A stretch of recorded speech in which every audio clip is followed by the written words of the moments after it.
విదేశాలలో చదవాలనేది మీ కోరిక, కానీ చాలా సందేహాలు. వీటన్నిటికీ ఫుల్ స్టాప్ పెట్టి మీ డ్రీమ్స్ ఫుల్ఫిల్ చేసుకోండి. Contact Videsh consults. నమస్తే, వెల్కమ్ టు ఐ డ్రీమ్. నా పేరు ప్రసాద్. మనం రాజకీయంగా చాలా సీనియారిటీ అని చాలామంది నాయకులు చెప్పుకునే పరిస్థితులు చూస్తూ ఉంటాం. చాలా సీనియర్ రాజకీయవేత్తరా అని చాలామంది అనుకున్న పరిస్థితులు కూడా చూస్తూ ఉంటాం. కానీ 45 ఏళ్ల రాజకీయ ప్రస్థానం, పలు ఉద్యోగ సంఘాలకు నేతగా కొనసాగడం, ఇలాంటివన్నీ చేసిన వ్యక్తిని ఈరోజు నేను పరిచయం చేస్తున్నాను. ఆయన రాజకీయాలుగా ఎదురుదెబ్బలు తిన్నారు. రాజకీయ నాయకుల వైఖరేంటో స్వయంగా తెలుసుకున్నారు. అలాగే రాజకీయాల్లో పరిణితి ఏంటన్న విషయాన్ని కూడా స్వయంగా గమనించారు. బాటం శ్రీరామ్మూర్తి అని పేరెత్తగానే మనకి సుమారుగా కొన్ని దశాబ్దాల క్రితం ఉన్న రాజకీయ నాయకులు మనకు అని స్పష్టంగా చెప్పుకోవచ్చు. విశాఖపట్నం జిల్లా వరకు. అలాంటి బాటం శ్రీరామ్మూర్తి అనుచరునిగా ఉన్న ఈర్ల శ్రీరామ్మూర్తి గారిని ఈరోజు నేను పరిచయం చేస్తాను. ఆయన ఆహ్, మనోగతాన్ని తెలుసుకునే ప్రయత్నం చేద్దాం. సార్ నమస్తే సార్. నమస్కారం ప్రసాద్ గారు. శ్రీరామ్మూర్తి గారు, అంటే మీ దగ్గర మేము చాలా అంటే మీ సీనియారిటీ ముందు అంటే నిజంగా సీనియారిటీ అని చాలామంది ఇప్పుడు రాజకీయాల్లో మనం చూస్తే అవును. 40 ఏళ్ళ సీనియారిటీ, 30 ఏళ్ళ సీనియారిటీ, అంత సీనియారిటీ, ఇంత సీనియారిటీ అని చెప్పుకుంటారు కదా! మీరు స్వయంగా 45 ఏళ్ల ప్రస్థానం మీకుంది. ఇప్పుడు ఇప్పుడు ఎవరైతే రాజకీయ నాయకులు ఎవరైతే ఉన్నారో, మంత్రులుగా ఉన్నారో అంతా కూడా బాల్ బచ్చా అనే చెప్పుకోవాలి మీ దగ్గర. అంటే వాళ్ళందరూ దగ్గర నుంచి చూసారు. అవును. అంటే మీరు అసలు ప్రస్థానం ఎలా మొదలుపెట్టారు సార్? ఏ పరిస్థితిలో మీరెవరు అనుచరులుగా మేము చెప్పుకోవాలి? అవును. నేను మాది ఇప్పుడున్న అనకాపల్లి జిల్లాలో చోడవరం తాలూకాలో ఆనాడు పి. భీమవరం గ్రామంలో మా ఫాదర్ ఉపాధ్యాయులు సుబ్బయ్య మేస్టర్ గారు. హ్మ్. వారు మంచి క్రమశిక్షణతో ఆయనే నాకు గురువు, తండ్రి. ఏ పనైనా సమాజానికి చేయాలనుకున్నప్పుడు రాజకీయాల్లో ఉంటేనే ఏదైనా సాధ్యపడుతుందనేటువంటి మాట విని ఆనాడు విశాఖ జిల్లాలో ప్రముఖంగా రాష్ట్ర రాజకీయాల్లో గానీ, విశాఖ జిల్లాలో గానీ, ఉత్తరాంధ్రలో గానీ బాటం శ్రీరామూర్తి గారు ఉండేవారు. హ్మ్. వారి యొక్క సరళి, వారి యొక్క ఆలోచన విధానం, వారు ప్రజలకు చేసినటువంటి తీరు నచ్చి వారి దగ్గర నేను వెళ్ళడం జరిగింది. వారి శిష్యుడిగా మొట్టమొదట నేను రాజకీయ జీవితం ప్రారంభించాను. రైట్. రైట్. అంటే బాటం శ్రీరామూర్తి గారి దగ్గర నుంచి మీరేం నేర్చుకున్నారు? అంటే ఇప్పటి తరాన్ని వదిలేయండి. అప్పటి తరం రాజకీయాలు ఎలా ఉండేవి అసలు? క్రమశిక్షణకి మారుపేరు. యెస్. నిరంతరం పదవి పొందిన దగ్గర నుంచి పదవి విరమణ వరకు ఏ పదవి చేపట్టినా ఆ పదవికే ఒక వన్నె. హ్మ్. సమాజ హితం, ప్రజలకు కావాల్సినటువంటివి విషయాలు తెలుసుకోవటం, హ్మ్. ఆనాడే పాదయాత్రలు చేయటం, అవును. ఆనాటి కమ్యూనికేషన్ వ్యవస్థ లేని రోజుల్లో అవును. వారే స్వయంగా ఆ సంచిలో కార్డులు వేసుకుని, సంచి వేసుకొని గ్రామాలు తిరుగుతూ, ఆ గ్రామాల యొక్క ఆ ప్రజల యొక్క రహదారులు ఉన్నాయా లేవా? స్కూళ్ళు ఎలా ఉన్నాయి? హెల్త్ డిపార్ట్మెంట్స్ వాళ్ళు ఎవరైనా గ్రామాలకు వస్తున్నారా లేదా? లేకపోతే పరిస్థితులు ఏమిటని అక్కడే ఆ రచ్చబండ దగ్గర కూర్చొని, అక్కడే లేఖలు రాస్తూ, హ్మ్. ఆ బ్లాక్ డెవలప్మెంట్ ఆఫీసర్‌కో, ఆ తహసీల్దార్ గారికో ఉత్తరాల ద్వారా ఆ గ్రామ సమస్యలు తెలియపరచడం, ఇవన్నీ కూడా ఆయనతో నేను తిరిగి మరి నేర్చుకున్నటువంటి విషయాలు. రైట్. అంటే ఇప్పుడు బాటం శ్రీరామూర్తి గారి తర్వాత రాజకీయ ప్రస్థానం మొదలైనట్టు అంటే అప్పుడు సమితులు ఉండేవి. సమితి. సమితుల్లో మీరు పోటీ చేశారు. విజయం అవును. సాధించారు. అది అవును. నాకు అంతవరకు తెలుసు. అవును. అంటే అప్పటి నుంచి రాజకీయాలు వరుసగా మీరు చూసుకున్నప్పుడు మీ రాజకీయ ప్రస్థానంలో అవును. తాజాగా కాంగ్రెస్ పార్టీలో అంటే ఒకప్పుడు ఉత్తరాంధ్రకు సంబంధించి ద్రోణరావు సత్యనారాయణ గారి పేరు ఎక్కువగా చెప్పుకుంటారు. ఆయన మీదే మీరు పోటీ చేసి గెలిచిన సందర్భాలు కూడా ఉన్నాయి. గ్రామోద్యోగుల వ్యవస్థలో. యెస్. అవును. వ్యవస్థలో ఉన్నాయి. ఉన్నాయి. ఉన్నాయి. అయితే రాజకీయ ప్రస్థానాన్ని మనం చూసుకున్నప్పుడు తొలుత ఏ పార్టీలో మీరు చేరారు? అక్కడ పరిస్థితులు ఏంటి సార్? అప్పటికి తెలుగుదేశం పార్టీ ఆవిర్భావం లేదు. హ్మ్. ఆంధ్ర రాష్ట్రంలో కాంగ్రెసే. అవును. కాంగ్రెస్ పార్టీ. అవును. కాంగ్రెస్ పార్టీలో యువజన కాంగ్రెస్‌గా మొట్టమొదట జాయిన్ అవ్వడం జరిగింది. హ్మ్. తర్వాత అంచెలంచెలుగా అది అలా మరి కాంగ్రెస్ పార్టీలో మేము ఆ రోజు నాయకులతో తిరగటం, ప్రజా సమస్యల మీద పట్టుకెళ్ళి వారికి అజ్ఞాపనలు ఇవ్వటం, వారు స్పందించే తీరు కూడా బాగుండేది. ఓకే. ప్రజలు కూడా వ్యక్తిగత సమస్యలు ఎవరు అడిగేవారు కాదు. ఓకే. ప్రజలు కూడా సామూహికమైనటువంటి విషయాల మీద ఒక గ్రామానికి ఒక ఏదైనా మంచినీటి గురించో, లేకపోతే రహదారి లేదనో ఇలాంటి సమస్యలు అడిగేవారు. అవి వెంటనే మేము వెళ్ళి ఆ ప్రజలకి, ఆ ప్రజానాయకులకి అనుసంధానంగా ఉండి ఆ కార్యక్రమాల్లో చేదోడు వాదోడుగా పనిచేసేవాళ్ళం. రైట్. అంటే పోలవరం ప్రాజెక్ట్ సంబంధించి హ్మ్. మీరుండేటప్పుడే ఒక మీరు కూడా అంటే ఈ ఇందిరాగాంధీ గారి దృష్టికి తీసుకెళ్ళే విషయంలో మీరు కూడా కొంత ప్రాతినిధ్యం వహించారు అనేది ఉంది సార్. హ్మ్. ఏంటి ఏ పరిస్థితిలో పోలవరం ప్రాజెక్ట్‌కి సంబంధించి ఎందుకు అంటే ఇలా ఈ ప్రాజెక్ట్ కడితే మంచిది అన్న అభిప్రాయం వచ్చిందంటారు? పోలవరం ప్రాజెక్టు బహుళార్థక సాధక ప్రాజెక్టు. యెస్. అది విశాఖపట్నం జిల్లా వాసి సొంటి రామ్మూర్తి గారని ఐసీఎస్. హ్మ్. వారు మెడ్రాస్ ప్రెసిడెన్సీలో అడ్వైజరీగా ఉన్నప్పుడు ఇలా పోలవరం అనేటువంటిది అక్కడ శ్రీరామ పాదసాగర ప్రాజెక్ట్ అని పేరుతో కడితే హ్మ్. కొన్ని లక్షల హెక్టార్లకి ఈ యొక్క ఉత్తరాంధ్రకే కాకుండా మరి మల్టీపర్పస్ ప్రాజెక్ట్ అది. హుహు. ఎలాంటి ప్రాజెక్ట్ అంటే ఫ్లోరైడ్ వ్యాధులతో భవిష్యత్తులో ఉన్నటువంటి వాళ్ళకి ఇబ్బంది లేకుండా మంచినీరు సౌకర్యం, 1000 మెగావాట్ల విద్యుత్ ఉత్పాదన కలిగినటువంటి పవర్ ప్రాజెక్టు. తరువాతను ముంపు బాధితులతో ఉన్నటువంటి తూర్పు పశ్చిమ గోదావరి జిల్లాల ముంపు నుంచి బారి నుంచి తప్పించడానికి, హ్మ్. కొత్తగా విశాఖ, విజయనగరం, శ్రీకాకుళం జిల్లాల దాకా కొన్ని లక్షల హెక్టార్ కొత్త నీరు ఇవ్వటానికి, హ్మ్. ఇన్ని అవసరాలతో కూడినటువంటి ఉపయోగపడేటువంటి ప్రాజెక్టు గనక, ఆ ప్రాజెక్టు నిర్మాణం గనక జరిగితే ఈ యొక్క ఆంధ్ర రాష్ట్రానికి మరి ఎటువంటి రైతాంగానికి కానీ, ప్రజలకు కానీ ఇంత అన్నం దొరికే పరిస్థితి ఉంటుందని ఆ రోజుల్లో ఆ ప్రాజెక్టు మీద అధ్యయనాలు చేయడం జరిగింది ఆ ప్రభుత్వాల్లోనే. ఓకే. అంచేత అది చాలా కీలకమైన ప్రాజెక్టుగా భావించి ఆనాడు ఇందిరాగాంధీ గారు ప్రధానమంత్రిగా ఉండగా మేము 82 ప్రాంతంలో మరి ఇందిరాగాంధీ గారికి ఉత్తరాంధ్ర డెలిగేట్స్ అని చెప్పేసి వెళ్ళినటువంటి టీములో మరి నేను కూడా ఒక సభ్యుడిగా వెళ్ళడం జరిగింది. హ్మ్. ఇందిరాగాంధీ గారు మాకు 27/1/82 నాడు మాకు ఒక అపాయింట్మెంట్ కూడా మా టీంకి ఇచ్చి ఆనాటి ఉన్నటువంటి నాయకత్వంలో ద్రోణంరావు సత్యనారాయణ గారు, కొమ్మూరు సంజీవరావు గారు, ఎస్ఆర్ఎస్ అప్పలనాయుడు గారు, పార్లమెంట్ సభ్యులు శత్రుచర్ల విజయరామరాజు గారు, ఆ టీంలో నేను కూడా వెళ్ళడం ఒక అదృష్టం. ఆ రోజుకంగా ఇందిరాగాంధీ గారిని కలిసి ఆ మెమరాండం ఇవ్వడం జరిగింది. అది అలాగా అనేక రకాలుగా అలా కాలయాపన జరిగి చివరికి మరి ఇప్పుడు ఈనాడు మరి ఈ యొక్క రియార్గనైజేషన్ యాక్ట్లో 2014లో పెట్టక ముందే 2014లో ఈ యొక్క చట్టంలో రూపుదిద్దుకోక ముందే స్వర్గీయ రాజశేఖర రెడ్డి గారి టైంలో కాలువలు తవ్వడం ప్రారంభించారు. అవును. ప్రారంభించిన తర్వాతనేమో ఈ ప్రాజెక్టు తర్వాత కాలంలో రియార్గనైజేషన్ యాక్ట్లో పెట్టారు. కానీ మరి నేటికి అది పూర్తి కాలేదు. అనేక మంది దీని నీరు వనరులు నీరు పారడం చూద్దాం అనుకున్నటువంటి వాళ్ళందరూ కూడా మరి కనుమరుగైపోయినారు, చనిపోయినారు. చేత ప్రభుత్వాలు మరి దాన్ని పంతాలకు పోకుండా చిత్తశుద్ధితో పనిచేసి ఆ ప్రాజెక్టు పూర్తి చేయాలని మా లాంటి వయసు మళ్ళిన వాళ్ళకి ఇంకా మాకన్నా ముందు తరాల వాళ్ళు ఇంకా కొంతమంది బ్రతికున్న వాళ్ళకి కూడా చిరకాల కోరిక కాబట్టి అది యెస్. పూర్తి అవ్వాలని ఒక దృఢ సంకల్పం ఈ ప్రాంతానికి ఉండేది కాబట్టి దాన్ని ప్రధాన అంశంగా ఆ రోజు మేము ఢిల్లీ వెళ్ళి ఇవ్వడం జరిగింది. Right sir. అంటే పోలవరం ప్రాజెక్టు అంటే ఒక అంకురార్పణ జరపడానికి కూడా అందులో మీరు భాగస్వామ్యం అవ్వడం నిజంగా ఒక అదృష్టంగానే భావించాలి. ఎందుకంటే ఆ ప్రాజెక్టు ఆలస్యమైనా అది పూర్తవుతుందని ఆశిద్దాం. ఖచ్చితంగా అవ్వాలి కూడా. అయితే ఇప్పుడు అక్కడ తర్వాత కాంగ్రెస్ పార్టీ తర్వాత మీరు తెలుగుదేశం పార్టీలో కూడా ఎంటర్ అయ్యారు కదా! అక్కడ అనుభవాలు ఎలా ఉన్నాయి మీకు? ఈ మండల కేంద్రాలు పెట్టేటువంటి సందర్భం వచ్చినప్పుడు ఓకే. సమితులు రద్దు చేసి మండలిక రాజ్యాంగ విధానం తీసుకొద్దామని ఎన్టీ రామారావు గారు అన్నారు. హ్మ్. అన్న సందర్భంలో మా ప్రాంతానికి వడ్డాదిని మండల కేంద్రంగా ప్రభుత్వం చేయాలని ఒక నిర్ణయం తీసుకుంది. హ్మ్. అప్పటికి మేము కాంగ్రెస్లో ఉన్నాం. ఉంటే అది మాకందరికీ మాండలిక రాజ్యాంగ విధానం ప్రజల ముందుకు ప్రభుత్వం వెళ్ళాలనేటువంటి ఆలోచన ప్రభుత్వానికి ఉన్నప్పుడు అది వడ్డాది అనేటువంటి కేంద్రం మా ప్రాంతానికి బాగా చివరగా ఉంటుందని హ్మ్. మా ప్రాంతీయులు అందరూ సమావేశం ఏర్పాటు చేసుకుని మేము ఎన్టీ రామారావు గారికి వెళ్ళాలని నిర్ణయించుకొని ఆనాటి ఉన్నటువంటి స్థానిక శాసనసభ్యులు, పార్లమెంట్ సభ్యులు అందరి సహకారంతో మేము ప్రయత్నం చేసినప్పుడు మేము ఆ పార్టీలోకి తెలుగుదేశంలోకి వెళ్ళవలసి వచ్చింది. ఓకే. వెళ్ళి ఆ నేపథ్యంలో మేము ఆ మండలాన్ని ఎన్టీ రామారావు గారి సహకారంతో మేము వడ్డాదిని మార్పించి బుచ్చిపేటను మండల కేంద్రంగా మేము చేసుకోవడం జరిగింది. అది చాలా మరి మంచి అనుభూతి నా జీవితంలో ఆ మండల కేంద్రం మార్పిడి. ఓకే. తద్వారా ఆ ప్రాంత ప్రజానీకానికి ఎంతో ఉపయోగపడింది. ఆ క్రమంలో నేను తెలుగుదేశంలోకి వెళ్ళడం జరిగింది. ఓకే. ఓకే. అంటే ఎన్టీ రామారావు గారితో ఆ రకంగా మీకు సాన్నిహిత్యం ఏర్పడింది. పార్టీలో చేరారు. పార్టీ కోసం పనిచేశారు. ఆ తర్వాత పరిణామాలన్నీ మీకు తెలుసు. ఉమ్. అంటే ఎన్టీ రామారావు గారు, ఆహ్, చంద్రబాబు నాయుడు గారు ఈ 2 వారిద్దరి పాలనా విధానాన్ని కూడా చూసే వ్యక్తిగా మీరేం చెప్తారు సార్? ఎన్టీ రామారావు గారికి ఆయన ముఖ్యమంత్రి పదవి చేపట్టే నాటికి తెలుగువారు అనేటువంటి మాట ఢిల్లీ వెళ్తే లేదు. మెడ్రాసీ అనేవారు. హ్మ్. కాబట్టి తెలుగువారు ఒకరు ఉన్నారనేటువంటి ఈ జాతిని మరి పైకి తీసుకొచ్చి అందరికీ ప్రపంచానికి చాటినటువంటి వ్యక్తి ఎన్టీ రామారావు.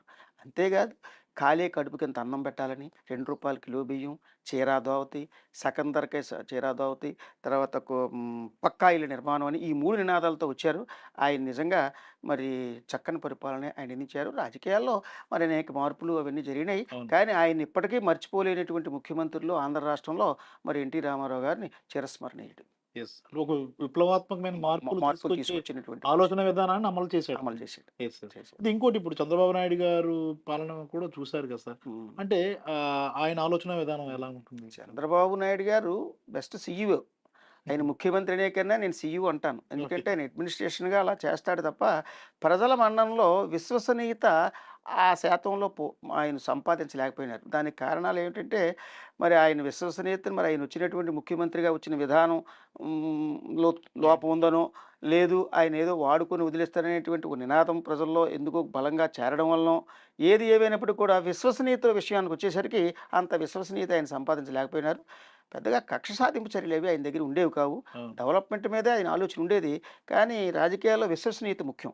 యెస్. ఆ విశ్వసనీయత కొంత ఆయన దగ్గర కొరవడిందని నా వ్యక్తిగతమైనటువంటి అభిప్రాయం. యెస్. మీకు ఎదురైన అనుభవాలేంటంటే మీరు మీరు చాలా సీనియర్ వ్యక్తిగా హ్మ్. ఆహ్, అలాగే అనుభవం ఉన్న వ్యక్తిగా హ్మ్. అటు రాజకీయ రంగంలోనూ, ఇటు పాలనా రంగం. పాలనా రంగం అంటే అదే బిజినెస్. ఉద్యోగపరమైన ఉద్యోగ సంఘాల అవును. నేతగా కూడా. అవును. ఇంత అనుభవం ఉన్న వ్యక్తిగా మీకు పదవులు దగ్గరకు వచ్చి చేజారిన హ్మ్. పరిస్థితులేమైనా ఉన్నాయా సార్? చాలా ఉన్నాయండి. చాలా ఉన్నాయి. ఓ సందర్భంలో కర్షక పరిషత్ మొట్టమొదట అన్నారు. అవునవును. అది కూడా మరి ఆఖరి క్షణంలో నామినేషన్ వేసినప్పుడు హైకోర్టు దీనివల్ల ఆగింది. అది రకంగా అయింది. హ్మ్. తర్వాత మండల స్థాయిలో కూడా సమితి ప్రెసిడెంట్ మండల ఉపాధ్యక్షుడిగా అన్ని తర్వాత ఆఖరి క్షణంలో కుల సమీకరణలో మార్చి మాటిచ్చే తప్పు చేశారు. హ్మ్. అదేవిధంగా ఓసారి ఎమ్మెల్సీ విషయంలో కూడా అదే పరిస్థితి జరిగింది. తరువాతను మరి ఒక పర్యాయం నాకు ప్రజారాజ్యంలో పార్టీలో టిక్కెట్‌కి నేను ఇక్కడ చాలా నాకు అన్యాయం జరిగిందని, అనేక సందర్భాల్లో మాటిచ్చి కూడా తప్పారని, ఆనాడు ఉన్నటువంటి మా స్థానిక శాసనసభ్యుడు అక్కడ ఉన్నటువంటి గంటా శ్రీనివాసరావు గారు అనకాపల్లిలో ఉండేవారు. ఆయన సహకారంతో నేను ప్రజారాజ్యం పార్టీలోకి వెళ్ళటం, టికెట్ నాకు ఇవ్వటం, నేను ఉద్యోగానికి రాజీనామా వారు చేయమనడం, చేయటం. తర్వాత నేను ఆ రోజుకే రాష్ట్ర అధ్యక్షుడిగా గ్రామ రెవెన్యూ అధికారుల సంఘానికి ఉండేవాడిని. అది కూడా రాజీనామా చేశాను. హ్మ్. ఎంతోమంది నన్ను వారించారు. ఇది కరెక్ట్ కాదు అని. అయినప్పటికీ మరి నేను ఇంకా ప్రజాసేవ చేయడానికి ఒకసారైనా రాజకీయాల్లోకి డైరెక్ట్‌గా వెళ్ళాలి చట్టసభల్లోకి అనేటువంటి కోరిక వలన అవును. నేను రాజీనామా చేసి ఉద్యోగం వదులుకొని వెళ్ళడం. వారు నన్ను టికెట్ ఇచ్చి ఆఖరి క్షణంలో నాది మళ్ళీ వెనక్కి తీసుకున్న సందర్భం కూడా ఉంది. అది ఏమిటంటే ఏదో కుల సమీకరణలో ఆయన మీదకొచ్చినటువంటి గంటా గారి మీద వచ్చిన ఒత్తిడి వల్ల నా టికెట్ ఆయన మార్చారనేటువంటిది ఆ తర్వాత కాలంలో తెలిసింది. ఏదేమైనా భగవంతుని ముందు షరతులు పనికిరావు. భగవంతుడు ఏది ఇస్తే అది పుచ్చుకోవాలని సరిపెట్టుకున్నాను. అవును. సరిపెట్టుకొని ఆ తర్వాత కాలంలో అలా నేను మరి ఆ పార్టీలో మరలా తిరిగి నేను తెలుగుదేశంలోకి వచ్చి తెలుగుదేశంలోకి రాకన్నా ముందు ప్రభుత్వంలో ఉన్నటువంటి ఉద్యోగ సంఘాలన్నీ కలిపి అప్పటికే నేను రాష్ట్ర అధ్యక్షుడిగా ఉన్నాను కనుక వారు ఆ పోస్టును ఫిలప్ చేయకుండా అలా ఉంచారు. నేను హ్మ్. చేసినటువంటి సర్వీస్‌కి వారు నా మీద ఉన్నటువంటి గౌరవంగాను. తిరిగి మళ్ళీ నేను ఉద్యోగం సంపాదించి ఆనాటి ఉన్నటువంటి ముఖ్యమంత్రి రాజశేఖర రెడ్డి గారు నేనెళ్ళి స్వయంగా కలిస్తే, "ఎందుకు ఇలా చేశావు?" అని చెప్పేసి వారని మా పార్టీలోకి నా దగ్గరికి వచ్చేసేయి అని వారు నన్ను కోరారు. ఎందువల్లంటే వారు మొట్టమొదటి పీసీసీ ప్రెసిడెంట్‌గా రాజశేఖర రెడ్డి గారు ఉన్నప్పుడు నేను జిల్లాలో యువజన కాంగ్రెస్ లీడర్‌గా ఉండేవాడిని. ఓకే. ఆయనతో నాకు అప్పటినుంచి సన్నిహిత సంబంధం ఉంది గనుక ఆయన నన్ను చాలా హక్కును చేర్చుకొని నన్ను పార్టీలోకి ఆహ్వానించారు. ఎందుకో రాజకీయాల మీద కొద్దిగా అప్పుడు నాకు మనసు పాడై నేను వెళ్ళాలని అనుకోలేదు. అనుకోకుండా తిరిగి నా ఉద్యోగం ఇవ్వండి సార్ నేను ఉద్యోగ సంఘాలు నడుపుకుంటానంటే, సరే నీ ఇష్టమని ఆయన పెద్ద మనసుతో తిరిగి నాకు తిరిగి రీఇన్‌స్టేట్ చేశారు. చేసిన తర్వాత నేను మళ్ళీ ఉద్యోగ సంఘాలకు రాష్ట్ర ప్రెసిడెంట్ అవ్వటం. అలా అంచెలంచెలుగా 2018లో నేను వాలంటరీ రిటైర్మెంట్ తీసుకునే వరకు నేనే ఈ రాష్ట్రానికి కంబైన్డ్ స్టేట్‌కి విలేజ్ అడ్మినిస్ట్రేటివ్ ఆఫీసర్‌లుగా చేశాను. హ్మ్. విలేజ్ రెవెన్యూ ఆఫీసర్‌లకు ఫౌండర్ ప్రెసిడెంట్ చేశాను. పంచాయతీ సెక్రటరీస్ ఫెడరేషన్‌కి రాష్ట్రానికి ఫౌండర్ ప్రెసిడెంట్ చేశాను.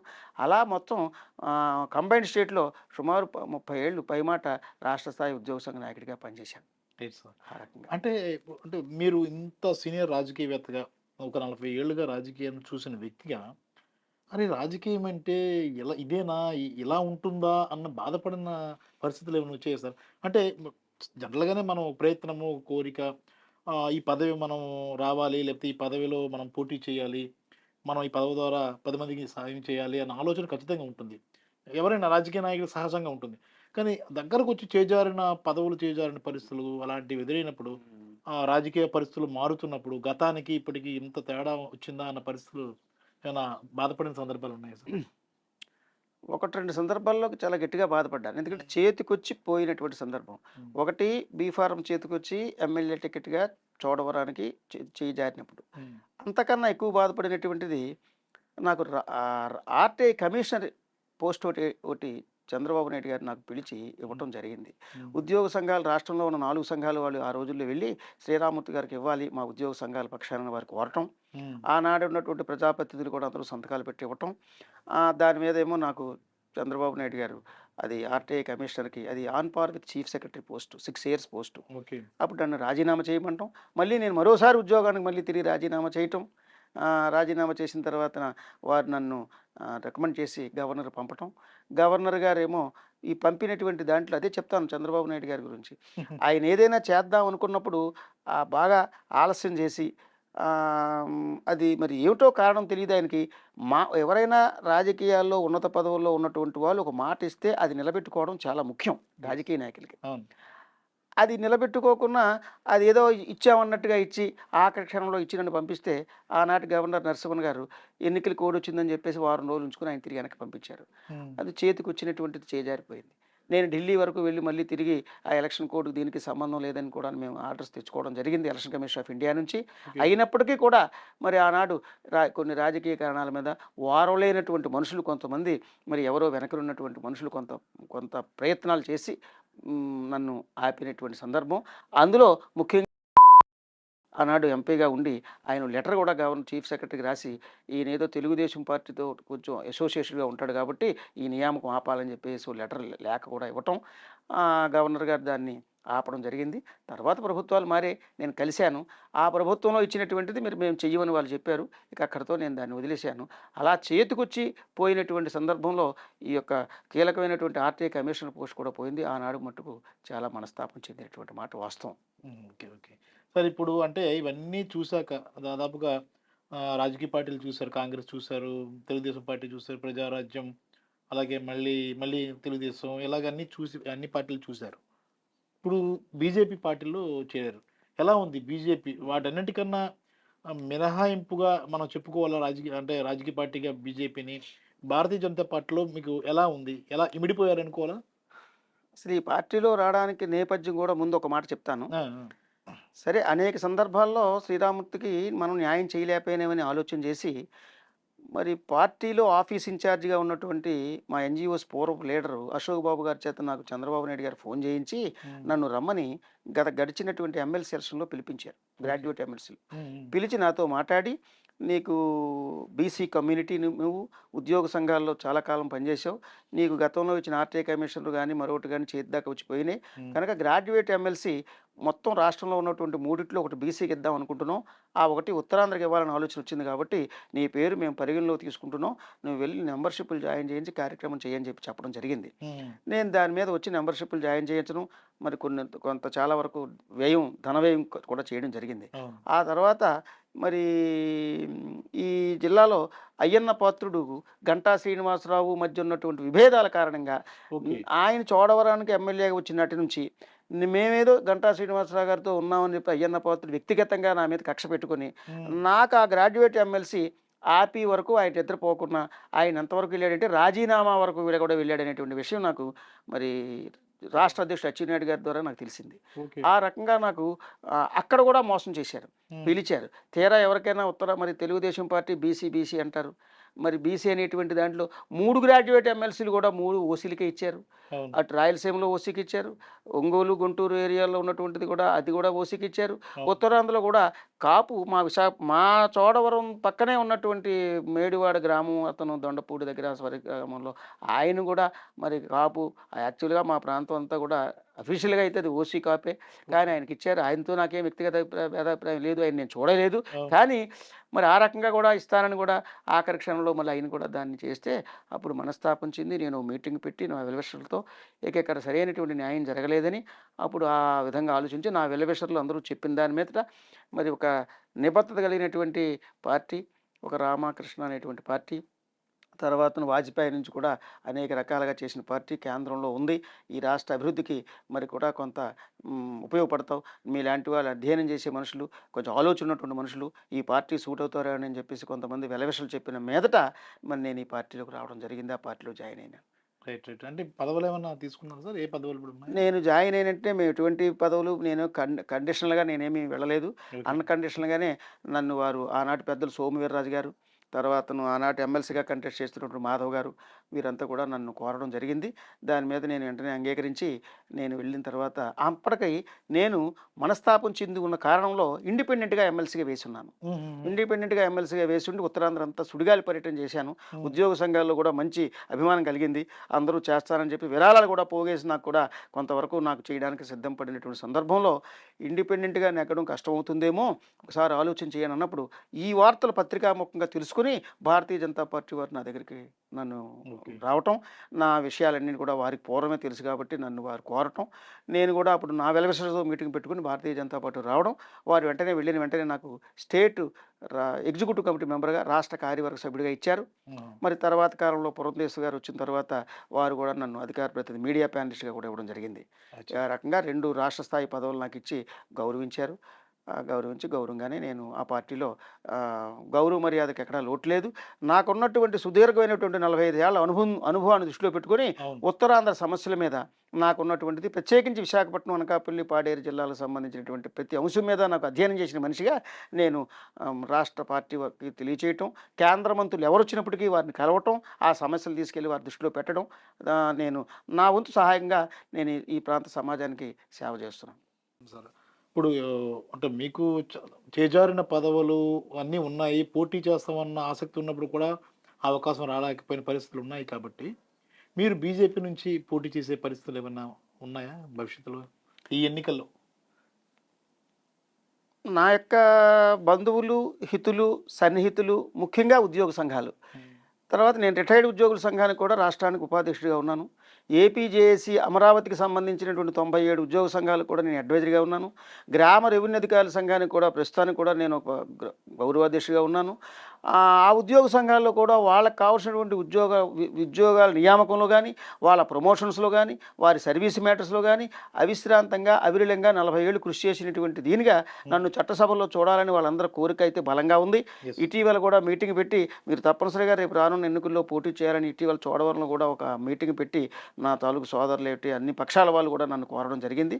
అందువల్ల రేపు రానున్న ఎన్నికల్లో మరి పార్టీ అవకాశం ఇస్తే అనకాపల్లి పార్లమెంటుకి కానీ, చోడవరం శాసనసభకు కానీ పోటీ చేసి ప్రజాక్షేత్రంలో ప్రజల తాలూకు తీర్పును తీసుకుని నేను అర్థించి నా వారిని చట్టసభల్లో వినిపించడానికనేటువంటి చిరకాల కోరిక అయితే నాకు మనసులో ఉంది. అది మరి భగవంతుడి సహాయ సహకారాలు, అదేవిధంగా పార్టీ యొక్క నిర్ణయం మీద ఆధారపడి ఉంటుంది. వారు నా అభ్యర్థిత్వాన్ని అన్ని విధాల పరిశీలన చేసి నన్ను గనక అభ్యర్థిత్వం ఇస్తే నేను ఖచ్చితంగా పోటీ చేసి నేను ప్రజల యొక్క ఈ సమస్యల్ని చట్టసభల్లో గొంతెత్తి నేను నా యొక్క పాత్ర పోషిస్తాననేటువంటి దృఢమైనటువంటి విశ్వాసం, నమ్మకం నాకు ఉంది. నేను ఒక బీసీ వర్గానికి చెందినవాడిని. ఒక ఎంఏ వరకు చదువుకున్నాను. విషయ పరిజ్ఞానం ఉంది. సమస్యల మీద ఒక అవగాహన ఉంది. ఈ జిల్లా మీద పూర్తయినటువంటి పట్టు ఉంది. ఎక్కడ ఏ సమస్య ఉందో, పెండింగ్ ఏటి ఉందనేటువంటి విషయాల మీద పూర్తిగా అవగాహన ఉన్న వ్యక్తిగా నేను మరికొంచెం చురుగ్గా పనిచేసి నేను సాధించడానికి వీలు పడుతుంది. కాబట్టి ఆ అవకాశం ఇవ్వాలని ఆ భగవంతుడిని, పార్టీని కూడా కోరుకుంటున్నాను. అంటే ఆ అనుభవంతోనే మీరు గ్రామాభ్యుదయం అనే ఒక బుక్ రాశారు కదా! అవును. అంటే మీ అనుభవాన్ని అందులో రంగరించి పుస్తకం రూపంలో తీసుకొచ్చారు అనుకోవాలా? అవును. నేను రాసి కరోనా వచ్చినటువంటి మహమ్మారిలో నిరంతరం 18 గంటలు పనిచేసేటువంటి మనిషిగా ఏం చేయాలో తొయ్యలే. నాకున్న వ్యాపకం అంటే ఏంటంటే ఒకటే వ్యాపకం, నిరంతరం శ్రమించడమే వ్యాపకం. ఓకే. నా పిల్లలు కూడా నేను పడుకునే టైంకి వాళ్ళు ఇంటికి వచ్చే టైంకి వాళ్ళు నిద్రపోయేవారు. వారు లేచే టైంకి నేను ఎప్పుడు ఇల్లు బయలుదేరి వెళ్ళిపోయేవాడిని. అది నా దినచర్య. మరో వ్యాపకం లేదు, నాకు వ్యాపారం లేదు. ఉన్న వ్యవసాయం కూడా ఏదో భాగాలకి వాటికి ఇటుకి ఇచ్చాం. ఇక ఏమిటి వ్యాపకం అంటే ఎవరొచ్చినా తెల్లవారిసరి స్నానం చేసుకుని వాళ్ళకి ఒక ఉత్తరమో, ఒక ఫోనో, లేకపోతే వాళ్ళ పని మీద బయలుదేరి వెళ్ళడమో తప్ప ఇంకోటి లేదు. జేబులు చూసి అలవాటు లేదు. నేను ఒకరికి లంచం ఇచ్చిన దాఖలాలు లేవు. నేను లంచం పుచ్చుకున్న దాఖలాలు లేవు. నేను ఆ విధంగా మా తల్లిదండ్రులు పెంచారు.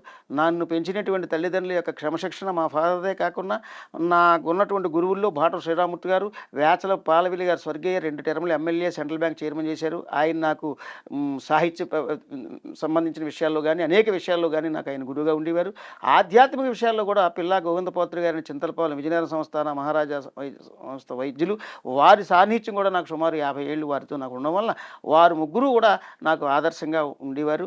అంటే వారి యొక్క స్ఫూర్తితో నేను ఇటు సాహిత్య కార్యక్రమాలు, అటు హిందూ హార్ష సాంప్రదాయాలు నెలకొల్పే కార్యక్రమాల్లో భాగంగా ఆలయాలు నిర్మించడంలో కానీ, ఆలయాల పునరుద్ధరణలో కానీ, మా తండ్రి గారు కట్టినటువంటి ఆలయాన్ని ప్రాణప్రతిష్ఠ చేయడం కానీ, మళ్ళీ ఆ స్వామి ఇచ్చినటువంటి పిలుపుతో, వారు ఇచ్చిన అవకాశంతో చోడవరంలో ఒక ఆంజనేయ స్వామి ఆలయం కూడా నేను నా మిత్రుడు కూడా నిర్మాణం చేయడం చేయించడానికి ఆంజనేయ స్వామి మాకు ఇచ్చినటువంటి కృప కానీ, ఆ విధంగా నేను నాకు మొదటి నుంచి కూడా ఆ బేస్ కూడా ఈ భారతీయ జనతా పార్టీ దగ్గర అవ్వడానికి ఈ హిందూ ఆర్ష సాంప్రదాయాలు, ఈ హిందూయిజము, దైవభక్తి కూడా చిన్నప్పటి నుంచి కూడా ఉన్నటువంటి నేపథ్యం కూడా ఇందులోకి రావడానికి నాకు పనికొచ్చింది. ఆ విధంగా నేను ఇందులో తృప్తిగానే ఉన్నాను. అందువలన ఇది ఉన్నటువంటి పరిస్థితి. Right. Thank you very much sir. Thank you very much అండి.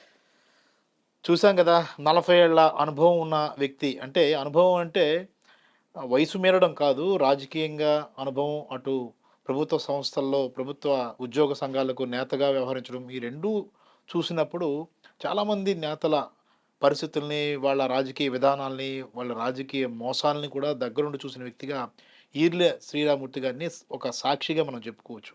ఆయన చెప్పుకొచ్చారు, కాంగ్రెస్ పార్టీలో పోలవరం ప్రాజెక్టు సంబంధించి ప్రాణప్రతిష్ఠ జరిగే ముందు ఎంపీలతో పాటు ఆయన పాల్గొన్న తీరు, ఇందిరాగాంధీ స్పందించిన తీరును ఆయన మాట నుంచి తెలుసుకున్నాం. చంద్రబాబు నాయుడు విధానము లేదంటే విశ్వాసం లేని తనమాన్ని కూడా ఆయన మాటల నుంచి తెలుసుకున్నాం. అలాగే తాజాగా రాజకీయ పరిస్థితులను, ఇప్పుడు ప్రస్తుతం భారతీయ జనతా పార్టీలో ఎందుకు వెళ్లాల్సింది అని కూడా చెప్పుకొచ్చిన పరిస్థితులు మనం చూస్తూ ఉన్నాం. కాబట్టి ఇంత చరిత్ర, ఒక అనుభవం ఉన్న వ్యక్తిగా ఆయన ఖచ్చితంగా ఇప్పటి తరానికి ఆదర్శప్రాయుడిగానే చెప్పుకోవాలి. ఆయన గ్రామానికి స్వయంగా చాలా గ్రామాలకు రోడ్లు వేసిన వ్యక్తిగా ఆయన పేరునే చాలా గ్రామాలకు పెట్టుకున్న పరిస్థితి కూడా ఉంది. మొత్తం మీద ఈర్లె శ్రీరామూర్తి గారి రాజకీయ ప్రస్థానము, అలాగే అనుభవము, ఆయన చరిత్ర ఏదైనప్పుడు కూడా ఇప్పటి తరానికి ఒక మార్గనిర్దేశకంగానే మనం భావించాల్సి ఉంటుంది. కెమెరామెన్ మూర్తితో Prasad, I Dream Media, Visakhapatnam.